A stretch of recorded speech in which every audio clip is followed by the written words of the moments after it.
summer job at the new and improved Freddy Fazbear's Pizza. I'm here to talk you through some of the things you can expect to see during your first week here and to help you get started down this new and exciting career path. Now, I want you to forget anything you may have heard about the old location. Some people still have a somewhat negative impression of the company.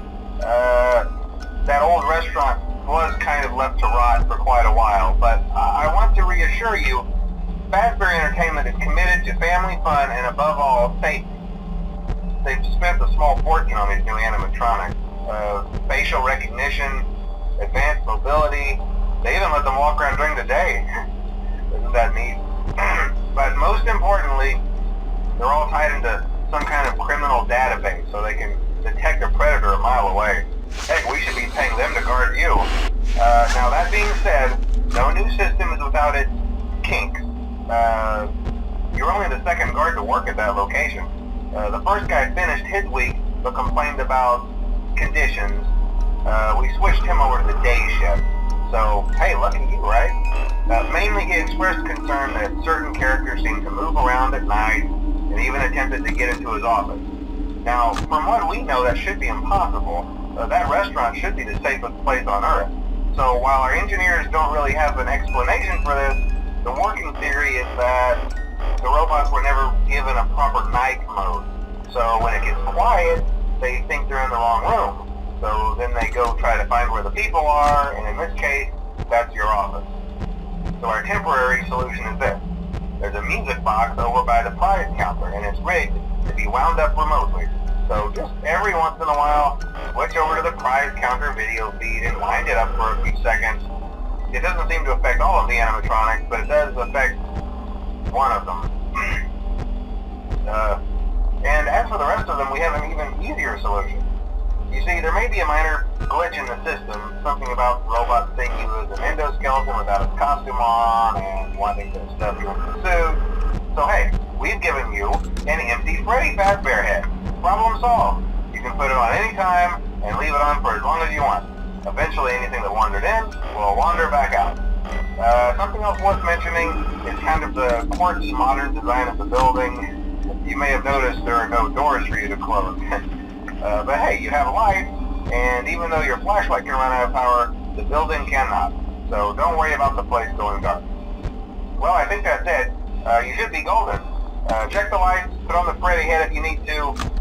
Keep the music box wound up. Piece of cake. Have a good night, and I'll talk to you tomorrow.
told you your first night wouldn't be a problem. You're a natural. By now I'm sure you've noticed the older models sitting in the back room. Those are from the previous location, and we just use them for parts now. The idea at first was to repair them. They even started retrofitting them with some of the newer technology, but they were just so ugly, you know, and the smell. So the company decided to just go in a whole new direction and make them super kid-friendly. Those older ones shouldn't be able to walk around, but if they do, the whole Freddy head trick should work on them too, so whatever. I loved those old characters. Did you ever see Foxy the Pirate? Oh wait, Foxy. Oh yeah, Foxy. Hey listen, that one was always a bit twitchy. I'm not sure if the Freddy head trick will work on Foxy. If for some reason he activates during the night, and you see him standing at the far end of the hall, just flash your light at him from time to time. Those older models would always get disoriented with bright lights. It would cause a system restart or something. Come to think of it, you might want to try that on any room where something undesirable might be. It might hold him in place for a few seconds. That glitch might have carried over to the newer models too. One more thing, don't forget the music box. I'll be honest, I never liked that puppet thing. It's always thinking, and it can go anywhere. I don't think the Freddy mask will fool it, so just don't forget the music box. Anyway, I'm sure it won't be a problem. Have a good night, and I'll talk to you tomorrow.